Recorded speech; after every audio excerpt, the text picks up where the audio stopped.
potential to stream it.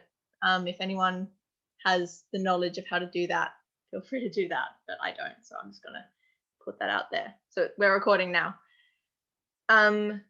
So yeah, we met every week. There was about 15 to 20 of us who met every Sunday, and we went through this workshops, each with different themes, which I'm going to go through when I start on the presentation. And yeah, I'll send out the recording and the slides after this, because I think I should have everyone's email addresses in the registration.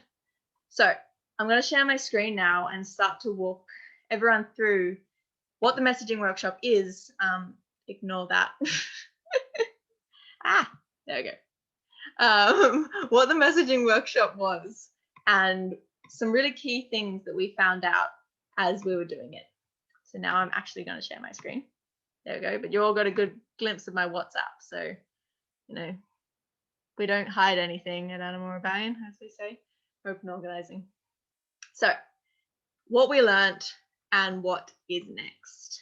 Learnings from Animal Rebellion's messaging workshop, which is November to December 2020.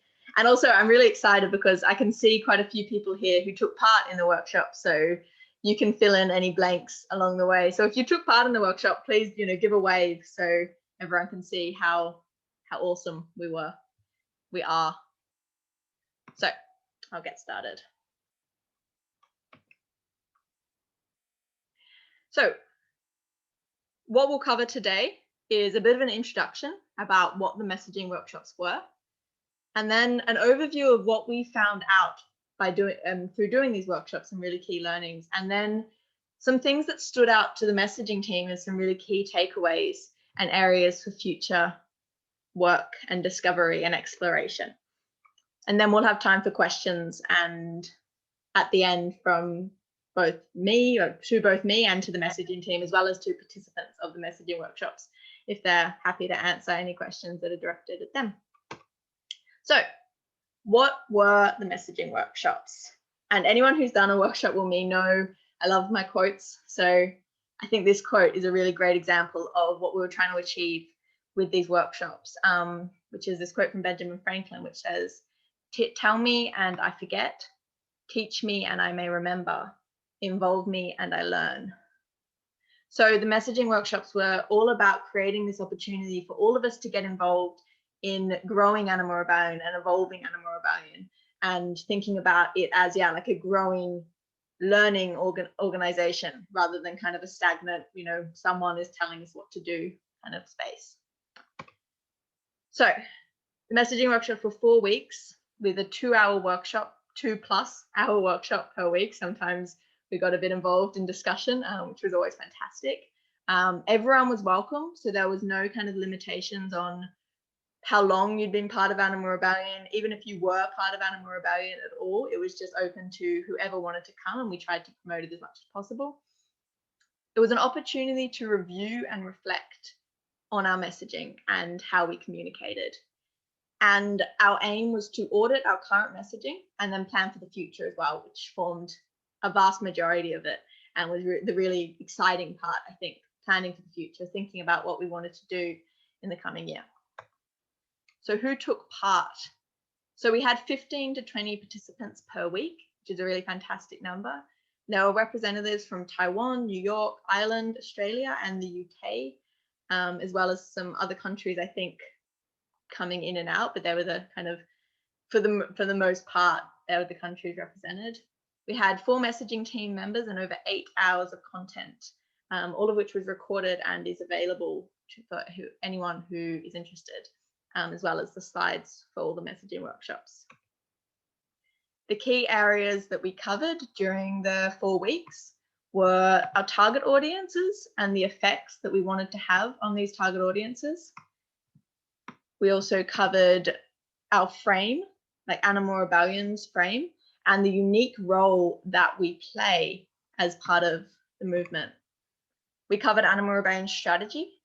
We looked at when our messaging has worked in the past and tried to tease out some reasons that certain things worked and certain things didn't work.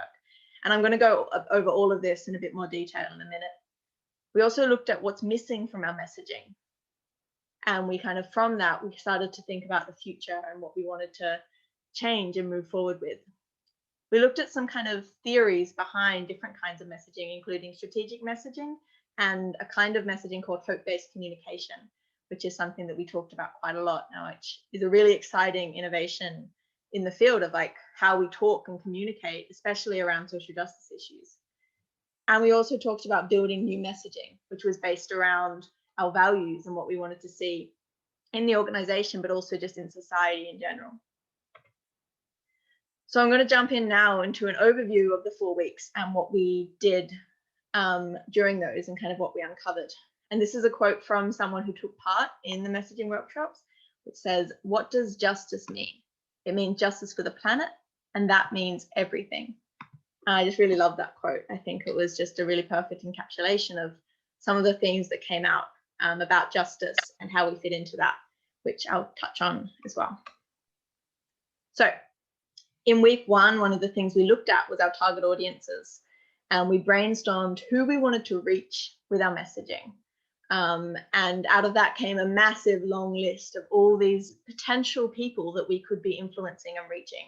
And from that, we ended up voting on, in the next kind of 6 to 12 months, who do we think are the really key audiences that we really want to be influencing and changing. So with this, we talked about how when we use messaging, our aim is always to influence behavior. We want to see people making changes in the way they act. And with that, we thought about who do we want to see change the most. And so from that, we got out that people really want to see environmental activists communicated to when we're talking about our messaging. People really want to see policymakers as a big part of our target audiences, as well as farmers and food producers and schools, colleges, and universities. So we started to see where people are really seeing the potential in how we're influencing people and how we're communicating to people. So these are our potential allies. These are people who we can really, by reaching out to them, we can really start to make shifts. So as well as looking at our target audiences, we looked at what we wanted these target audiences to think and feel, and how we wanted them to change their behaviors. So we started to think about some of these target audiences, and we identified some of the behaviors and thoughts that we wanted to influence in them. So some of them, for example, for schools, colleges, and universities, people wanted to see them become sympathetic towards our aims and demands. But we also wanted them to be taking action, encouraging and empowering students to take action. We wanted to see environmental activists begin to raise awareness about the animal emergency and what they're doing, and be encouraging other environmentalists to join and support us. And we wanted to see young people feel a sense of empowerment, that they can change the system. So we wanted our messaging to have that sense of empowerment in it. And we also wanted to see environmentalist activists be inspired to take action, and also starting to kind of make those connections about social justice and animal justice being quite interlinked. So I'll talk about that again when we get into our kind of key insights from the workshops. So as I mentioned, we also looked at Animal Rebellion's unique role in what we call, the movement ecology, all the different groups who are kind of moving towards a shared goal of social change in a positive direction. And we talked about how our unique role is so important because it's what allows us to stand out, and also what holds us together. So when we have a really kind of specific way of talking and a really specific frame, as we call it, which means kind of all the things that we say and include, and all the things that we might leave out and leave to other groups to talk about, it means that we can become really recognizable, and that makes us stronger. So, we're a decentralized organization in that we want, decentralized action. We want groups to be popping up everywhere. But such an important part of decentralization is unity, and unity in our messaging, unity in the way we organize. So we talked about what makes us unique and what holds us together as a kind of collection of people that's animal rebellion, rather than just a collection of individuals doing our own thing. So this is some of the stuff that we came up with when we were talking about our frame. We also looked at Animal Rebellion strategy.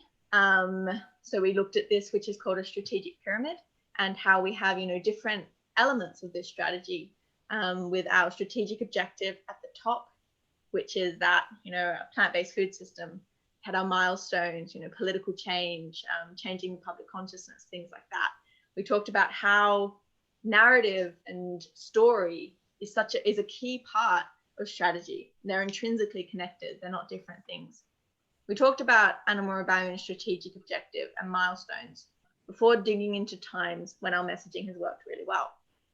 And the next couple of slides, this was some of the most exciting stuff for me when we started looking at times, things that we've said as Animal Rebellion, and times that our messaging has really hit home and skyrocketed us, both in the media and also just in our groups, making more people join. And then we starting to look at why was that? Why has sometimes worked and other times not worked? So if you take a second to look at this graph, this is basically a little kind of a graph which on one axis tracks media duration and on one tracks media attention.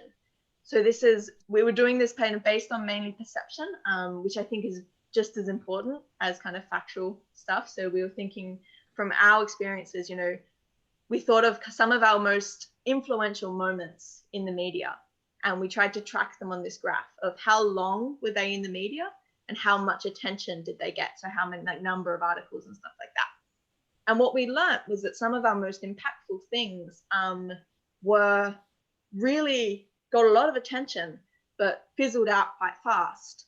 And there was only a couple of things which got a lot of attention and lasted a long time. One of those things was Mr. Broccoli. So we started to tease out why that was, why something like that, could achieve that kind of double whammy of both attention and duration. We realized a big part of it was that with Mr. Broccoli, it was a story. It was a story that had, it had changes, it had twists and turns. So there was something for the media to keep following rather than just being an event that was then over. So we kind of extrapolated that out into thinking about, well, this makes sense in that when we have a single action, it's, it might get a lot of media attention, but it's a lot more powerful when that single action is part of an ongoing campaign, which has a story attached to it and with twists and turns, which allows us to kind of get that duration as well. What we also talked about was that sometimes our messaging might not get much media attention, but might really tap into something that's going on with the people we want to recruit. And it might really drive mobilization and growth as an organization. So what we really looked at here is this action. So if you see at the top there, farms, not factories, this was an action in Ireland. It was actually Animal Rebellion Ireland's first action, I think. And if you look back on this graph, it got quite low media attention and media duration. But if you look on this graph, it got really high resulting growth. And by that, we mean more people joining, more people becoming active volunteers, and quite high resulting action as well. By that, we mean more people taking action as Animal Rebellion or wanting to take action. So we realized how some of our most successful actions and media moments, as we started calling them, barely attracted media and instead served as an internal mobilization tool, which helped us to grow. So this kind of drove home to us about how different kinds of messaging have different purposes. And if we can understand that, we can know the different audiences we're attracting, for example. So, if we're doing something with a message that is tailored to attract our base, like the people who are already supporting us, we can do that with an aim of growth and mobilization. Whereas if we might do something that's aimed at a target audience who's more kind of out in the world, then we might do that looking for that kind of media attention, that high impact stuff. So this was really beneficial to learn these different ways that we can influence people and target different audiences with different kinds of messaging. So this helped us develop some messaging hacks, which we can start to develop and use when developing messaging in the future. So I'll read these out, and these are just some things that came out of the different actions that we looked at. So one of them is be unexpected. New and exciting things get attention from broader audiences. Be relevant is another one. When we tap into what's current for our base and our audience, we can motivate them to want to make change because it's real for them here and now. And this is also, being relevant to your specific cultural context. For example, in Ireland, the Farms Not Factories was really relevant to what was happening in Ireland at that time. So that can be really important as well. Another thing that came up was embracing the silliness. So when we want to make things accessible, and when we want to tap into kind of internet culture, for example, silliness and ridiculousness work. It's not appropriate all the time. It's not something we'd use all the time, but it can be really powerful and really effective. And we saw that with Mr. Broccoli with that combination of media attention and media duration. We also learned that words and visuals both matter. Messaging is communicated through images as well as words, and it's communicated through them being in concert with each other. We also saw be realistic. We want, people want to see a winnable outcome, and they want to see that we're part of that. I think the simplest quote that I have for this is something I heard a couple of months ago, which is that no one wants to feel like they're on a train heading in the wrong direction. They want to feel like we're moving forward, and they want to feel like they can be part of that. So as well as looking at what has worked and some messaging hacks, we looked at some ideas of what's missing and what people think are really important to include in our messaging in the future. So these were kind of the top voted ones, which is showing the future of farming. So visioning and working with farmers in that way. People also wanted to see speciesism shown more as a form of oppression and a core part of why we're in this mess, as well as relating issues to how they affect communities, e.g. people of colour, with food justice, etc. And conveying the benefits of a plant-based food system beyond climate change. This is an area that we have decided, specifically in health, to look more into and do more research into, which I will talk about in a minute. People also wanted to see this idea of a sustainable and just plant-based food system talked about more, and that being kind of communicated in a better way, like this idea that this is a system where everyone wins. It's not a system that's only going to serve a few people. So people wanted to see that kind of communicated in a more clear and engaging way. Almost to the end of this recap, but one thing that we looked at, I think it was in the third workshop, was this idea called hope-based communication. And this is a communication theory developed by one of the leading members of Amnesty, he was when he developed it, Thomas Coombs. And he originally developed it as a kind of opportunity or an option for communication. And then after kind of testing it out at Amnesty and in human rights spaces, it really started to catch on, and it kind of took fire in a way, and it's become one of the dominant forms of communication used in the human rights sector, and increasingly in the environmental rights sector, environmental justice sector.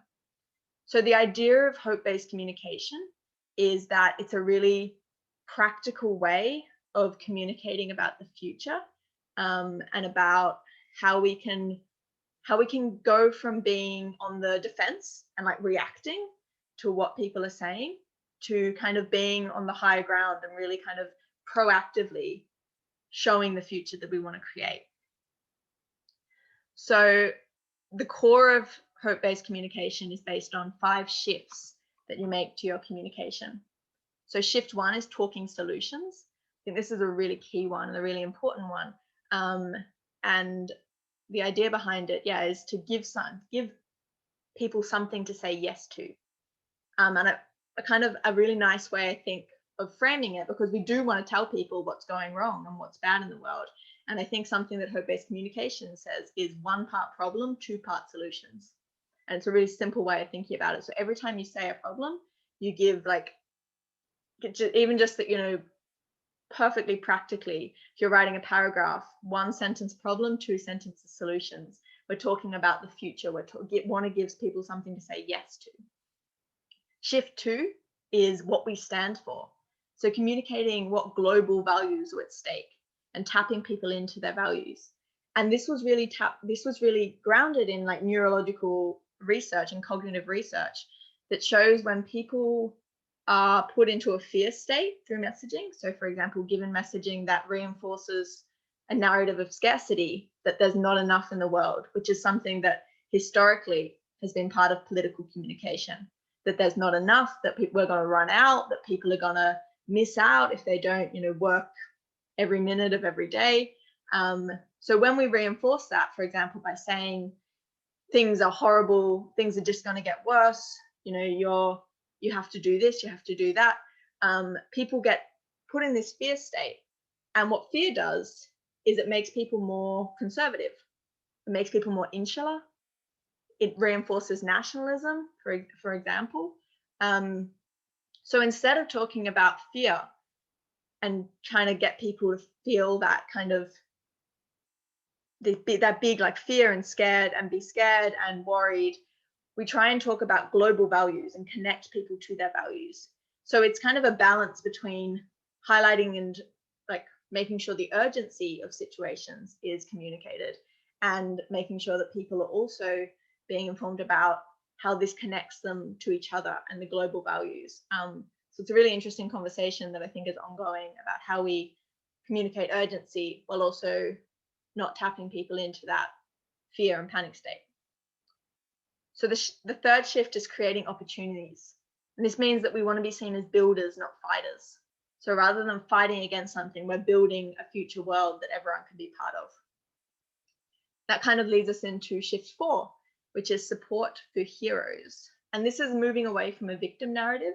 So rather than pity for victims, it's about looking at people who are making change or looking at people who are, incredibly resilient and making them into heroes. And this also can be used to show people, like ordinary people who have made changes in their lives, as being, heroic in a way. And this isn't, about like hero worshipping. It's more about just generating this culture where we're celebrating what people are doing rather than kind of communicating that it's not enough. It's not enough, because we need to be kind of moving forward in the direction. And part of that is rehumanizing situations. And the fifth shift, and probably my favorite, honestly, is show them we got this. So for a long time, this came from the human rights sector, and for a long time, their primary means of messaging was showing all that was wrong with the world and showing how bad it is and showing how much help they needed. So, everyone's seen the human rights ads on TV, which is like, oh, donate, this is so bad, we're struggling, this is really horrible. And what they found was that actually just made people not have any faith in them. They were like, well, they're not doing a very good job, aren't they? So donations went down, support went down, action went down.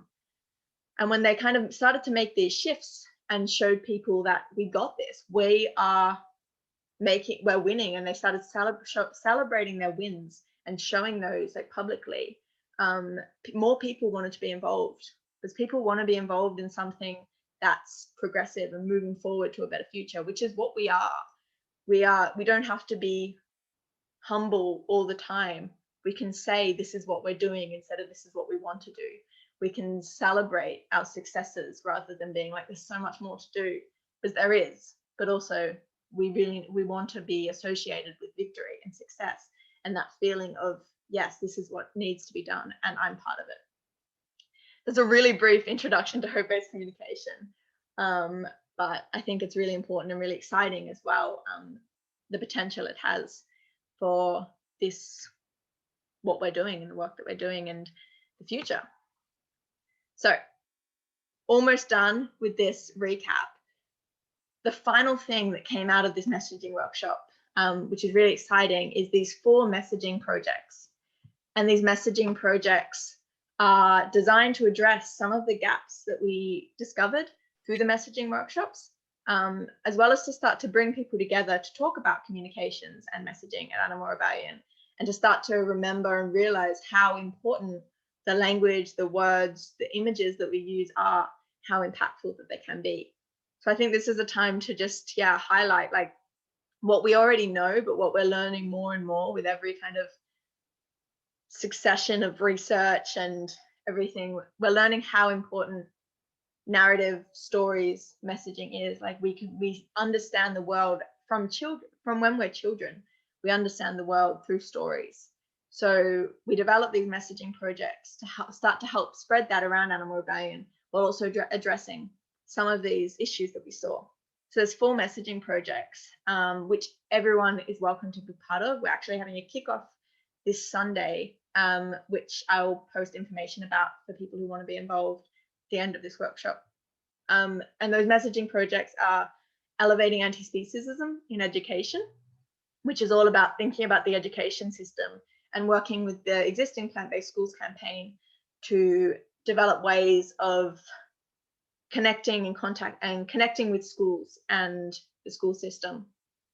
There was also interconnecting local communities and frame bridging, which completely basically is trying to understand how we can work with local communities and get local communities to understand and figure out what is topical and useful for their area. What are the issues that are happening in their communities, and how does animal rebellion fit into that? Because we all know that what we're talking about isn't just for one group of people in society, it's for everyone. But sometimes it can be hard to help people make those connections. So it's about how can we help communities and work with communities to connect local issues to these really big global issues. Another one is liberating all life through coalition building, which is all about building coalitions with different communities and trying and wanting to become part of that global conversation about justice more generally. And then there's also talking about health in animal rebellion. And this is what I mentioned earlier, which is this idea that we want to show how plant-based food system is kind of universally positive in a number of ways.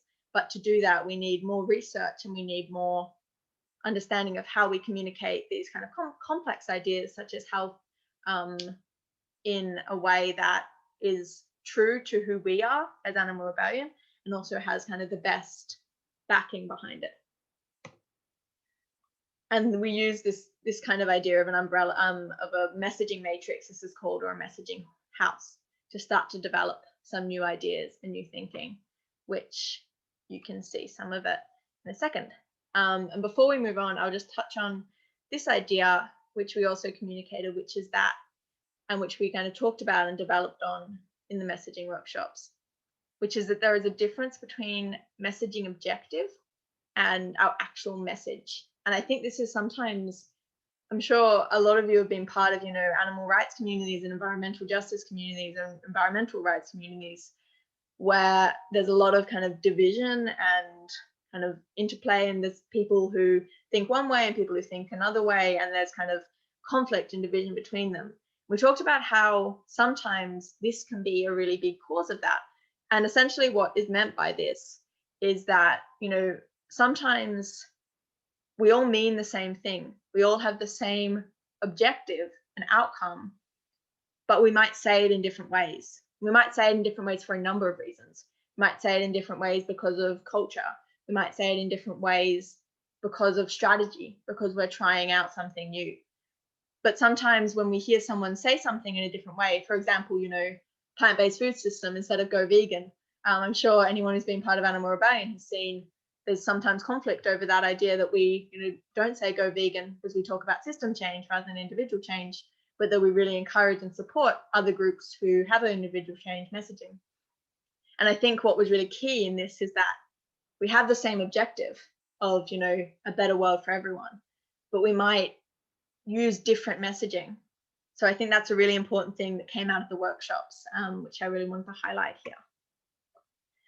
So just some final things. We talked about umbrella statements for Animal Rebellion. We got some really exciting new ideas coming out of that, which feel free to have a quick read over here and more thorough read over in the PowerPoint, which I'll send out to everyone. So some really exciting ideas about justice for all life, rejuvenating with plant-based food. And we also talked about, for them, specifically for these different projects, what are some ideas of how we can communicate, and what are some key messages. So some of them were things like, for schools, your food, your future, your choice, which is all about empowerment, and we're kind of connecting to that idea of empowering young people. There's also this idea of exploitation of animals is causing suffering for all. And then there's like different elements being different for communities. And we also talked about, better air to breathe, better water to drink. So this idea of, communicating the values that are global and universal for all and how they're related to what we're trying to do with a plant-based food system.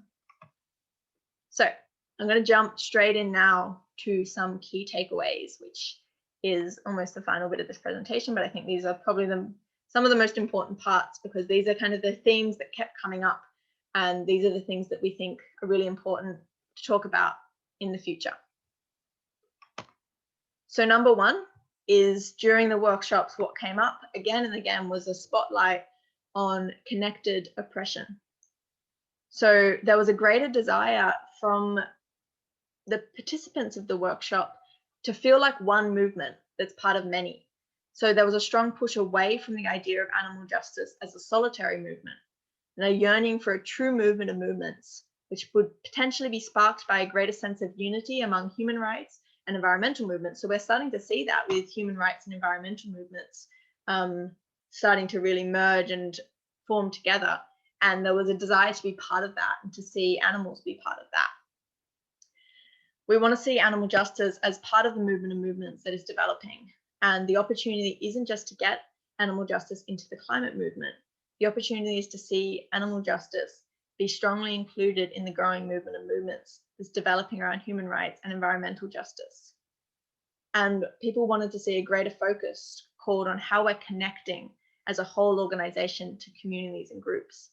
And people are concerned about the diversity of our messages and the stories that we tell.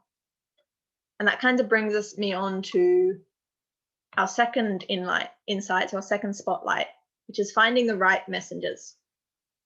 So something that came up during the messaging workshops was that the messengers that we have, so the people telling our stories and saying our messages, they influence what communities we can reach and what communities we have a right to be in.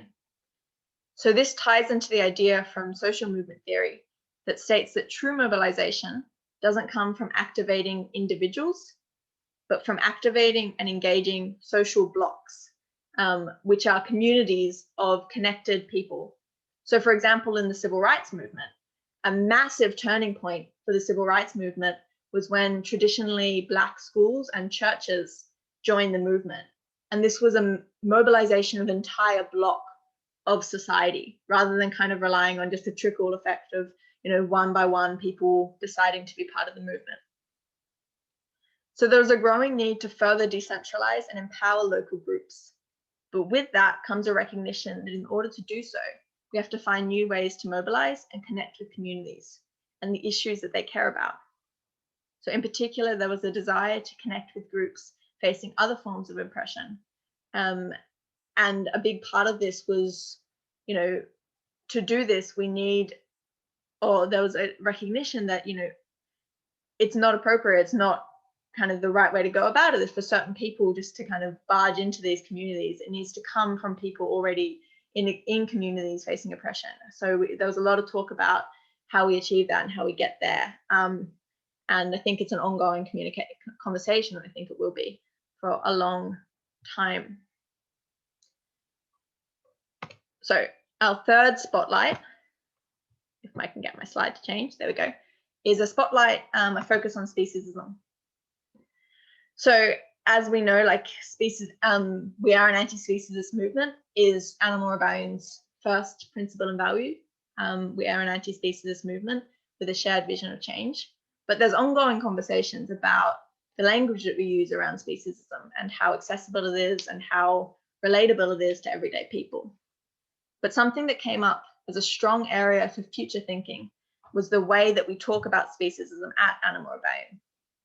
So conversations occurred regarding kind of the tension between making our messaging inclusive and therefore not using this kind of in-group language, such as speciesism and anti-speciesism.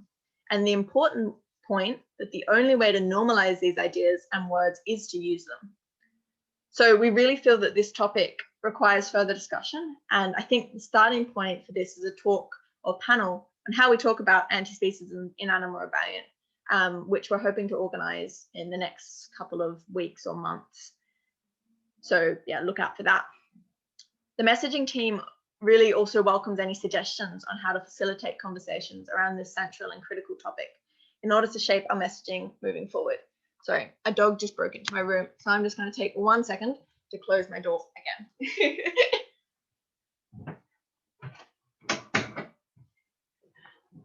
He wanted to be involved in the conversation about speciesism, so, you know, who am I to argue?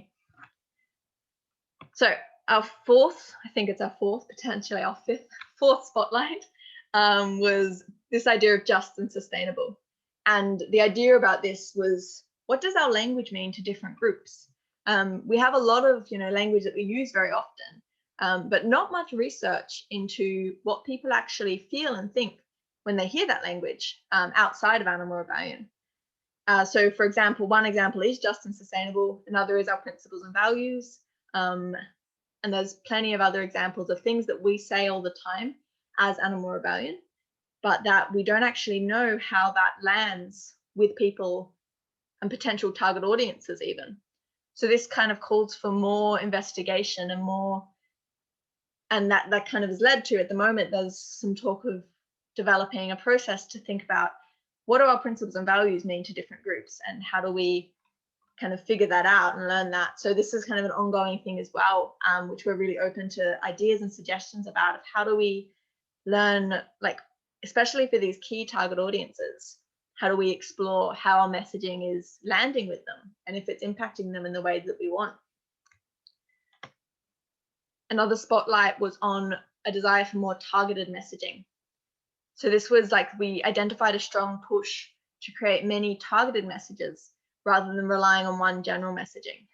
And I think this comes into play, especially like, we can see just in this Zoom, how many people from all around the world are here. And I think something that comes up again and again is that, a one size fits all approach doesn't always work, especially when we're talking about, global conversations and even national conversation. So how can we create, messaging that works on a global scale and also on a local scale? So create that consistency and unity while also being able to tailor things for specific local context. And this ties back into the importance of messaging work on a local level and the need for Animal Rebellion National to be supporting the development and training of local leaders. So something else that came up is a spotlight on global support. So there also seems to be it's kind of on the other end, on the other foot, there also seems to be an increasing need for messaging support on a global scale. With people from different countries represented at the workshop, it was clear how different groups have different needs depending on where they are at in building and developing their organization, as well as what their specific local context is. So for example, in Canada, we've seen that the message of a plant-based food system struggles to address the need to support, to show support for Indigenous people and a need for other messaging to bridge that divide. And similarly, we've seen new groups developing across the world. One of the first things they have to do is look at the messaging they're going to use. And we see a need, as a messaging team, we see a need for local and global messaging and a global messaging support structure. So I think, this is the final point that came up, final spotlight, is that we found that hope-based communication, which I touched on earlier, is a really powerful way forward with our messaging, with proven results in similar sectors or similar kind of areas of work. And it has the potential to alter some elements of our communication in a way that mobilizes and engages our base, persuades our middle, and also puts us firmly on the high ground against our opposition. However, alongside this is a call for unity behind a strategy of hope that we'd really love to see heeded. So there's some big changes here. If we kind of do decide to adapt or adopt, is a better word, hope-based communication on a more organizational scale. And some of those is that traditionally Animal Rebellion and Extinction Rebellion have said that they don't talk about solutions and they don't offer solutions, whereas a really core component of hope-based communication is to talk solutions. It's the first shift. Another one is that hope-based communication and increasingly messaging in general. There was a report that came out just this week, I think, about how the general public think about climate change, which I'll send that out in the email. And one of the key things they highlighted was the need to be careful and be cautious around emergency messaging, for that same reason that I mentioned in hope-based communication, that emergency messaging triggers people into fear and uncertainty, which makes them basically, hypothetically close all their doors and, prepare for the winter, rather than being open to new ideas and new possibilities.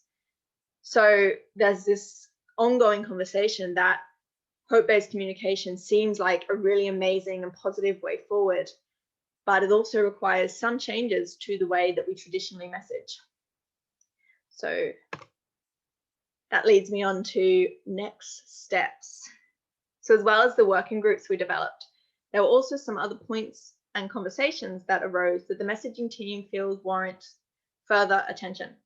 And before we move into that quickly and then move on to questions, I really want to share this quote from one of the messaging workshop participants who actually is here today, which I just think is lovely, which is justice is much like a good cup of tea. A single tea leaf does not change the flavor, but the more tea leaves you add, the richer and more flavorsome the tea becomes. I think that's a really nice kind of point to kind of almost end on, because it's just, I think it's a lovely image, a lovely idea, and it's so similar to what we're trying to do. Each new person that joins, each new group that develops, it's just adding more flavor to this movement for justice. So what's next? So we have these messaging projects, and as I said, these are open for anyone to join, and I'll send the link for the kickoff this Sunday, which everyone is welcome to. It will be from 11 to 1. So we have these project groups. We also have this idea of areas of future development. One of those is a global messaging team, which would love to talk to more people about and develop some ideas on. Another one is speciesism and anti-speciesism in our messaging. And a third one, which I didn't actually put on there, is this idea of a potential more unified transition to this idea of hope-based communication, which we as a messaging team see as being this really powerful idea with a lot of potential. And I think it's something we already do as Animal Rebellion. So for example, Smithfield Market is one of our first big actions that embodies so many of the core components of hope-based communication as being this big vision of the future. So I think, it really is core to who we are, but it does require some changes and shifts as well.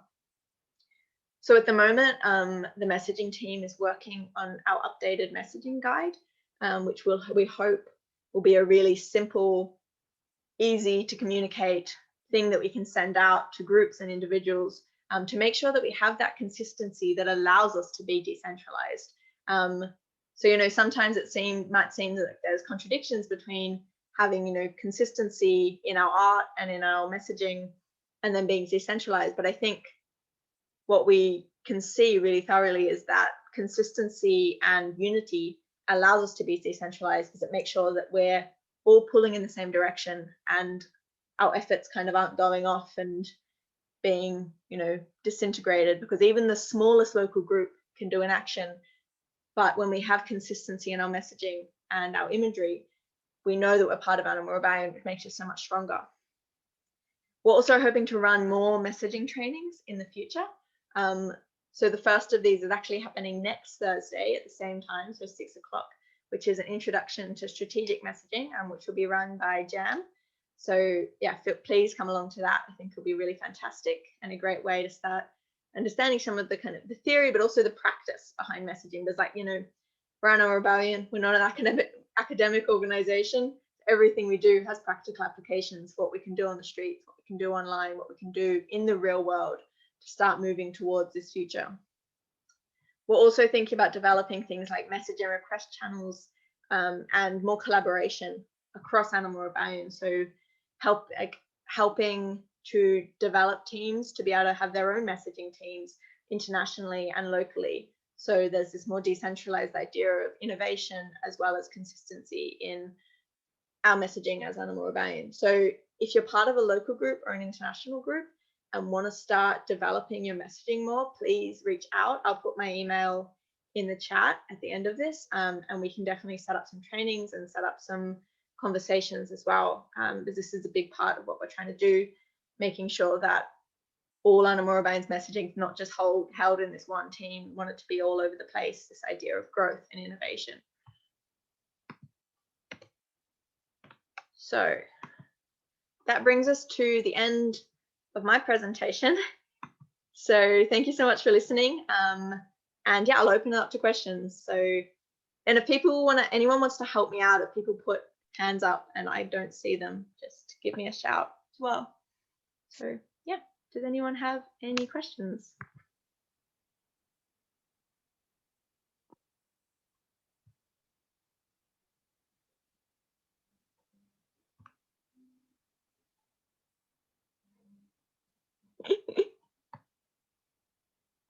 Amazing. I'm just seeing something from Jonathan in there.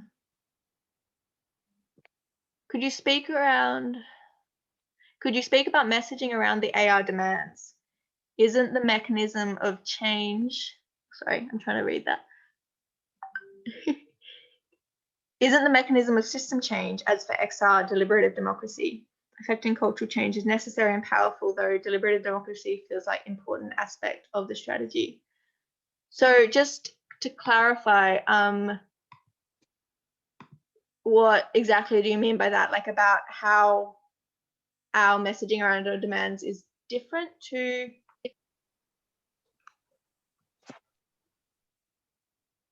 there. I'm not sure if Jonathan can talk. I'll try and answer to the best of my capacity. So I think, I'm not sure if I'm reading this or interpreting this correctly, but I think that maybe you're talking about how our demands are about like seeing concrete change in the system rather than just seeing kind of psychological cultural change. And I think that's a really important thing to raise. Cool. Yeah, I think it's a really important thing to raise in how like what we talk about is about system change, but part of system change is kind of cultural change and psychological change. So they kind of go hand in hand. And I think that our demands are a really good example of like the concrete changes that we want to see in the world. And they're also a really good example of how the messaging that we put out, it's as much practical as it is a story. So when we kind of have our three demands, they're what we want to see, but they're also what we want people to start believing. We want people to start believing in these ideas as being possible and as being the future. So I think it kind of goes hand in hand in that when we put forward these practical demands, it allows people to see and change the way they think about their contribution in the world. So this idea of like deliberative democracy, I think is really important, but it requires a change in the way people's mindsets and the change in the way people think about it. And I think James had your hand up if you want to add something to that.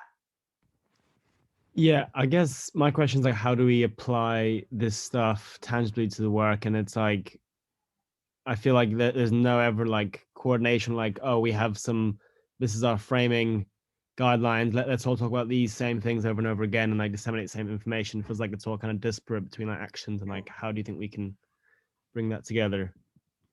Yeah, definitely. So I totally agree with that. I think historically that has kind of been how it's been. It's like, you develop an action and then you develop messaging for the action. And I think like what I would like to see is that, and I think we've seen this in a part, but it's like, is to have themes and to base action around those themes. And we see this happening in XR at the moment, to limited success. But this idea that, for their rebellions this year, each rebellion has a different theme and the actions are based around that theme. And I think that's a way we can see like messaging and tactics work together.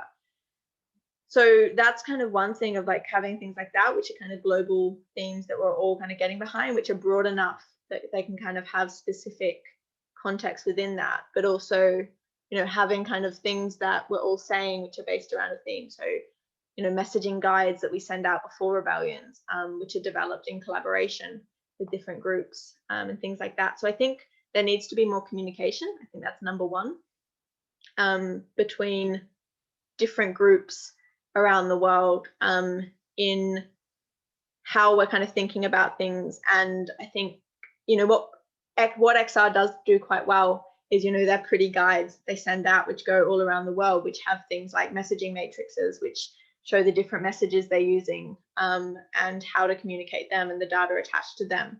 And I think having more things like that is going to be really useful going forward. And I think part of that is that global support network where we're working with groups to develop global and local messaging. So, you know, the UK is developing UK specific messaging, but we're also developing more global things in the future as well. So number one, I think, is communication, improving those communication channels, and having messaging teams which are working together to create those things to then send out to the organization, so we're all getting the same information. Because I think the fantastic thing about Animal Rebellion is that we innovate. So when people don't have a kind of shared goal, we just be like, okay, cool, there's nothing we're all working on, so we'll just go off and do stuff. So we get amazing stuff happening. But we've also seen how strong we are when we pull together. So for example, Blood on Your Hands was an example of that, where we had this unified message and this unified idea. We pulled together and it was just a fantastic result. So I think it's more of those moments of unification around different messaging. And yeah, number one, more communication, which I think is something that in the UK, the messaging team is working on, and would love to work with teams across the world to develop those messaging teams as well as locally. Don't know if that answered your question, but a little bit. Elisa, do you want to go? Yes. So first of all, I think it's very, very interesting. I've seen lots and lots of progress in the Animal Rebellion narrative. I've been here like following it from a distance for a while, and it's really interesting to see all the ongoing and constant revitalization of what you're doing. So that's very, very inspiring, and I learned a lot from this presentation. So thank you so much. That was amazing. And as another point, I think that the hope-based communication actually really resonates with a few other research I just found out recently. And it's interesting. There's a group called, I just posted it in the chat. It's called Research Framing Climate Justice. So it's all about environment. It's not about animals, but it's really interesting. They did go through a process that we can also learn from, and they had interesting findings.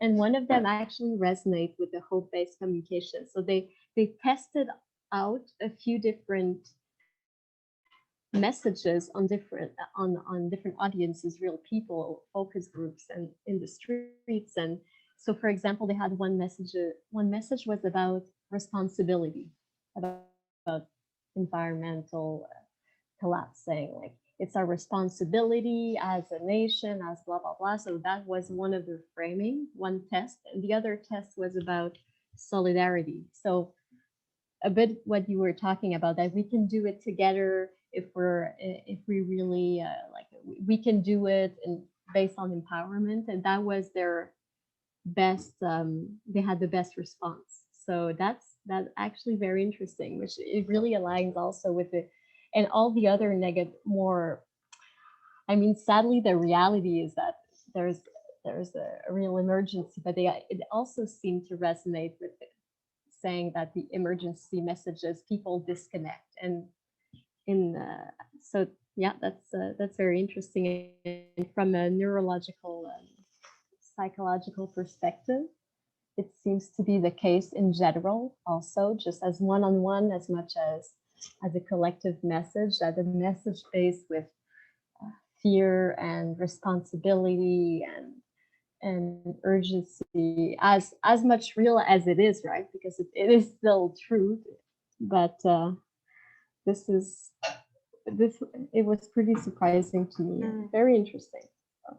Thank you so Thanks. much. Yeah, I think it's a really, really relevant and topical, and recent research is kind of coming up to show this idea that I think, it's this idea that people kind of have enough to worry about right now, and that when we can offer solutions, and there are solutions, like just a quick example, before I move on to two more questions. I think there was one from Richard and there's one in the chat as well. So I was at the Oxford Farming Conference today, and this is a bit of a win as well as an example of and that I wanted to share with everyone before we kind of continue on with questions, is that, so the Oxford Farming Conference, one of the biggest farming conferences in the UK, I felt a bit weird being there. I was kind of incognito.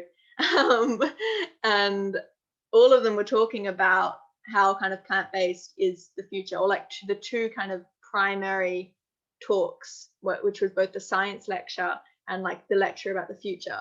They were talking about plant-based innovations, including like lab-grown meat, but also just like rewilding and return to like changing what we grow to a more like reducing the amount of animals that are used for food as being the future. And they were really quite pushing it really hard. And I think like what we know is that what we're talking about is the future. It's the only way forward, and we can be confident in that, and we can communicate that.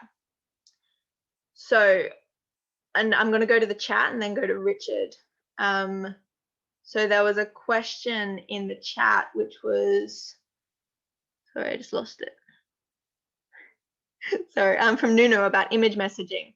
Would it be good to post the same things around? Not always, but maybe in important moments. I think this is a really important point about kind of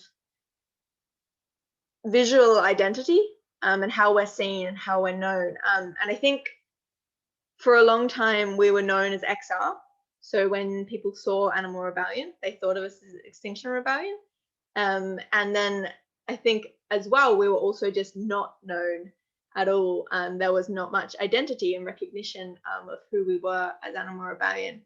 And I think the big part of this is consistency, and having that kind of consistency in the colors that we're using, even the images that we're using. And I think we've seen XR have a lot of success with their image messaging. They're very easily identifiable. I think I heard the other day that they had 57% recognition. So that means that 57% of people who saw something like an XR logo or an XR flag would know it's Extinction Rebellion, which is massive. It's really, really huge. And we don't have the money or the ability to do that kind of testing.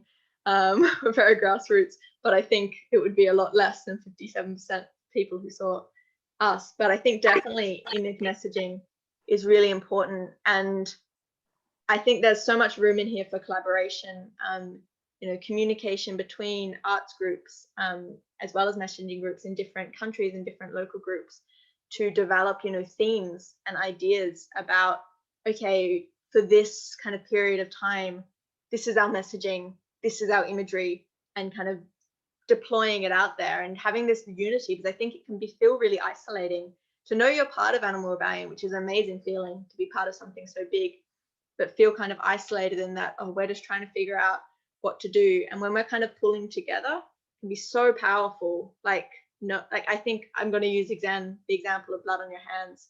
I don't know, but for me, seeing that happening all over the world, it just felt this amazing sense of connection. And the same with other actions that we've done that have kind of resonated in different countries and been happening. So I think, more moments like that, where we have this, where we decide on an image and a message and then deploy it around the world, I think is so powerful and really pulls us together as a movement rather than a collection of groups. So I'll pass to Richard now. And then I saw James has another question as well. Cool, thank you very much, Hallie. And so, yeah, amazing presentation. Thank you. Lots of amazing things there.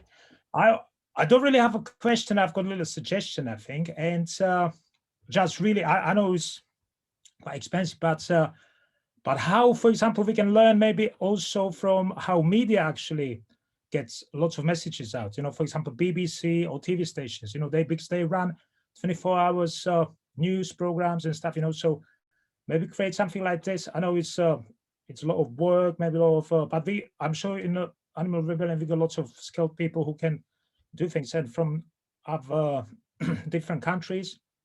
So do something kind of non-stop, maybe no like television, but maybe online television, which is run non-stop, and we can invite also people who are Animal Rebellion or who are not Animal Rebellion, maybe who think about animal activism or plant-based diet and stuff, you know, and have a conversation. And so people can always tune in, and we can have lots of messaging there as well, kind of, because it's good. We have a Facebook page, for example, we have a website and all that, you know, but it's kind of always, I know this is always updated, but you know, if as we're gonna have maybe kind of learn a little bit of research how newsrooms, kind of like BBC and all this CNN or I don't know, how they get a lot of viewers and how they change people's mind, because like television, video kind of is really how you can change people's like opinions and stuff. Yeah, so just that comment. But otherwise, yeah, thanks very much. Really good. Thank you. Kieran, what do you think? Animal Rebellion Global News? Yeah, I mean, sure, why not? I think that's a fantastic idea. Like, and even on smaller scales, I think this idea of finding new ways of communicating important information, like at the moment, we do rely on things like Facebook, which, you know, we know are limited. Like, we're always limited to algorithms as well as, you know, ethically unsound in a lot of ways. But, you know, it's what we got, so we use it, and you know, it can be really great. But like finding, I think what something came out of the rebellion was finding new ways of communicating our message. And I think this is, you know, needs to be an ongoing communication. How are we getting stuff out there? How are we making sure we're celebrating and communicating what we're achieving and what we're doing? So yeah, really great point. Something to keep thinking about. Kieran? Yeah, I'm just thinking, like, I feel as if like the future of news, like, and especially currently, is like it's very heavy around social media. So you know, news broadcasts on TV are obviously important, but I feel as if like a lot of people see their news via Facebook or by Twitter, just simply like scrolling along. So I think the way that we use those social media platforms is very important. You know, being able to mix up our content. I think video formats are really important. You know, being able to put a message across very effectively in terms of visuals and like something like very high impact and short and memorable. Knowing the platform too. Yeah, knowing the platforms that we use. Amazing. Yeah, definitely. I think something that's happened in the chat as well is this idea of like clothing with Animal Rebellion messaging on it, with simple messaging. And I think symbols are so powerful. Like we've seen in social justice movements, like for example, in ones where, you know, they've had something like a badge or a t-shirt, people have lined up around the block wanting that badge or that t-shirt because it becomes a symbol of being part of something. So, you know, it doesn't have to be expensive and consumerist. It can be just this idea of having a symbol, feeling part of something. Like images are so powerful. James, I'll pass to you. Yeah. Yeah. In the framing climate justice thing, it says a bit about like not using emergency. And I know you said like not emergency, but you put urgency. And I was wondering what the distinction was between those two things. And I guess their point is, yeah, if you use like emergency mode messaging too much, it makes people feel hopeless. Like the problem is too big, we shouldn't even bother. So I guess that's one thing that X has done quite a lot of. And it's like, how do we then talk about things that convey the severity without being like, oh, it's too late? And so yeah, basically that. Yeah, absolutely.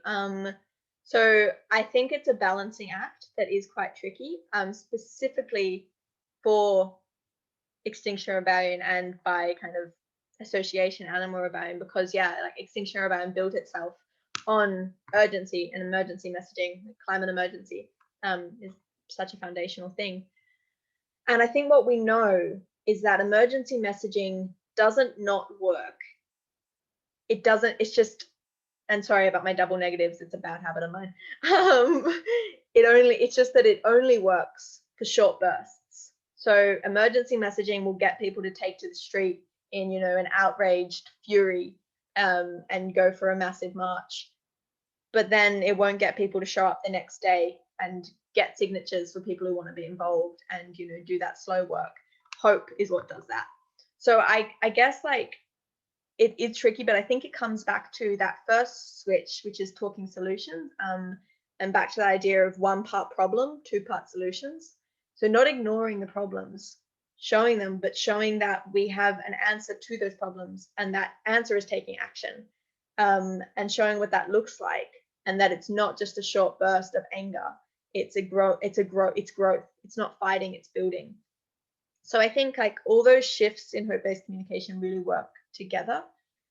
So this idea of that, yeah, we need to move away from emergency messaging, is that instead of that, we can address what people are feeling, which is a sense of, you know, despair, and a sense that things are they don't have a power to change, and then showing that we have a solution to that there is the power to change. I think something came up, it actually came up in the farming conference today, which really spoke to me, funnily enough, which was this idea that when we talk about change in terms of decades, so when we say things like, we only have 5 years, we only have 10 years, we actually limit the kind of change that's going to happen, because it's going to be quick and scared reactions. Whereas when we talk about change as long-term and in centuries, then people start acting now with their minds towards the future. I think sometimes we worry that if we don't talk about emergency, people won't act. But really, people are inclined to act for the future when they see a future. So I think it's that 1 part problem, 2 part solutions. And it's also being clear about the vision, which I think, so we can talk about, this is what's going wrong now, this is how it's against these universal values of justice and compassion, and freedom, but this is what we want to see in the future. And there's some really great stuff coming up about this in the Green New Deal. Some really fantastic examples of this kind of messaging, where they acknowledge the dire situation of the present, and also, you know, the reality of what's going to happen in the future, the impacts of climate change.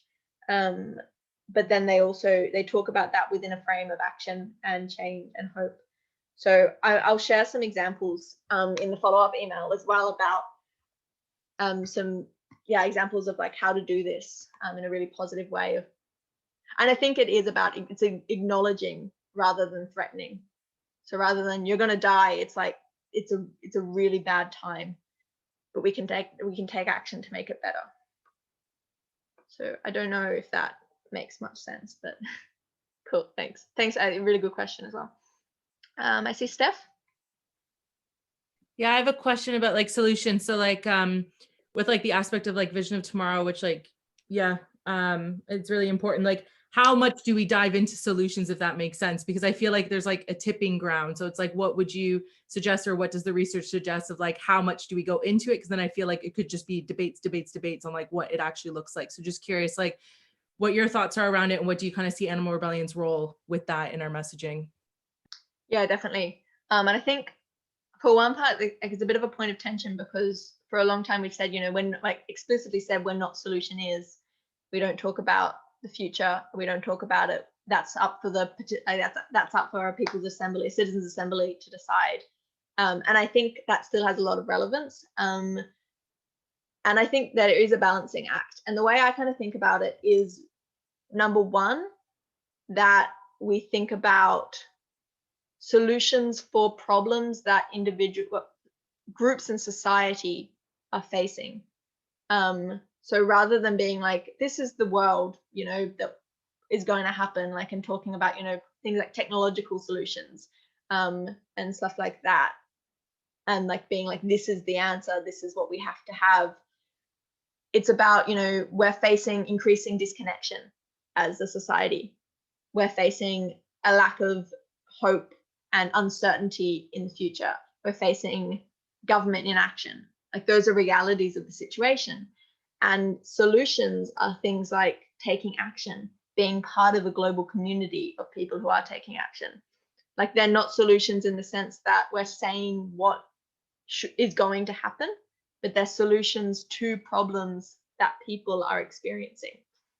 So I think that's number one, like talking solutions in that way, showing how as a movement, we can provide a solution to this, to a lot of like, to some of the senses of pain and fear and uncertainty that are happening for people, for like humans. So I think that's one, that's kind of number one. Number two is talking about solutions as possibilities. So I think it's like, it's not saying, you know, lab grown meat is the only future. It's not saying we need to have vertical farming. It's the only way forward. It's not saying that. It's saying that these are potentials that if we move towards them, we'd be moving towards a better world. And I think that's a way of like showing that we're not experts. We're not the ones putting in place these solutions, but we can see that there are different ways, different alternatives to the current system, and we're sharing them with the world. And that's part of the idea of breaking this is the only way, there's no other option mentality. I think potential solutions are the answer, like a big answer to that, is people need to see that there's different ways of doing things. People need to see there's an alternative. So yeah, I think those two kind of ways, like personal solutions and potentials. Cool. I'm going to wrap up soon as we are at 7:20. And yeah, some really great discussion and really exciting ideas. And I want to make sure I finish off with some wrapping up. So I'll take a couple more questions. So Richard? Sorry, just very comment as well. Why I think Mr. Broccoli worked as well, because he got to television.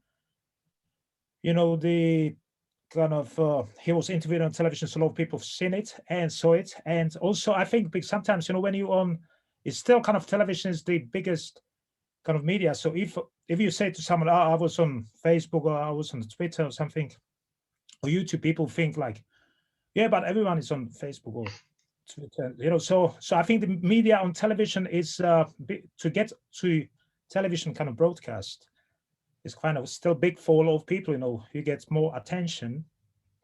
So I think that's good. Maybe like messaging to try to get, I know we got like media coverage in like newspapers and stuff or online and stuff, but I think that's quite good to try to get on television always, kind of just a little idea. Yeah. Yeah, I think it's funny because I think TV is almost more of a reputation thing than an effective means of communication these days. Because you're right, it does have the cred of being like, I was on TV or we got on TV. But we know that most communication is actually not going through TV anymore. So yeah, I think you're completely right in that. Amazing. So I think I'll wrap up there unless there's any more urgent questions. But thank you all so much for coming. I hope you got something out of it. I think this is a really important conversation. I want to say that this hopefully is not the end of this conversation about our messaging. And I hope that I communicated through this that this is a big part of the kind of the ongoing how we want to be as Animal Rebellion, and that we want to be this participatory conversation of how we are moving forward. And I think something that James said about, you know, how do we kind of keep that like unity and not have, you know, different messages going all over the place, and instead kind of have that sense of unity and pulling together. And I think a big part of that is that as we grow bigger, we need to be creating these spaces for conversation and sharing and communication, so we can, you know, talk about what are we saying, what are we trying to do with that, and then how can we do this together? Because, you know, Animal Rebellion is made of people all over the world, and we're trying to do this together. And I think that's what makes it so amazing and so inspiring. But I think, you know, more spaces like this, more spaces to talk, more spaces to share. And I'm just so inspired to see so many people here from different parts of the world. And I really hope that this is just the start. You know, it's a new year, and I think it's just the start of developing and evolving and growing who we are and how we're communicating. And I hope to see in 2021 a lot more unity and innovation and growth. And yeah, I think we're going to be so powerful, and we're going to make such amazing change. And we're already seeing so many shifts in the world towards the future that we're talking about and we're building. So yeah, it's exciting. And it's a really exciting time. So I will say goodbye now, and make sure to send up a follow-up email with all those links that I said. And please come along to Sunday, the kickoff, if you're interested in joining any of those messaging projects and continuing the conversation. Also, please get in touch if you're part of a local group or an international group and you want to build your own messaging team or have some training specifically for you. And also, if you want to be part of building this kind of global conversation about message unity and stuff. So yeah, please reach out. I'll put my email in the chat right now. If the other members of the messaging team, if you want to put yours in as well. There we go.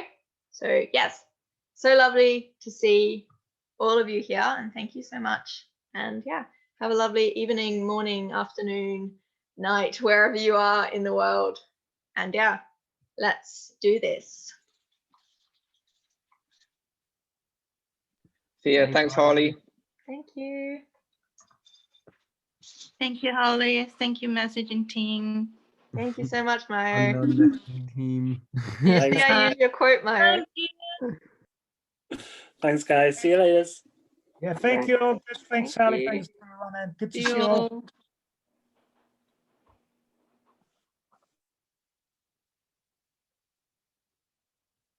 Thank you.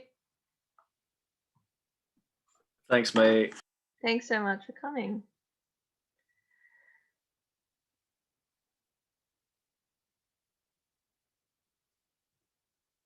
Bye. I'm just waiting for everyone to leave.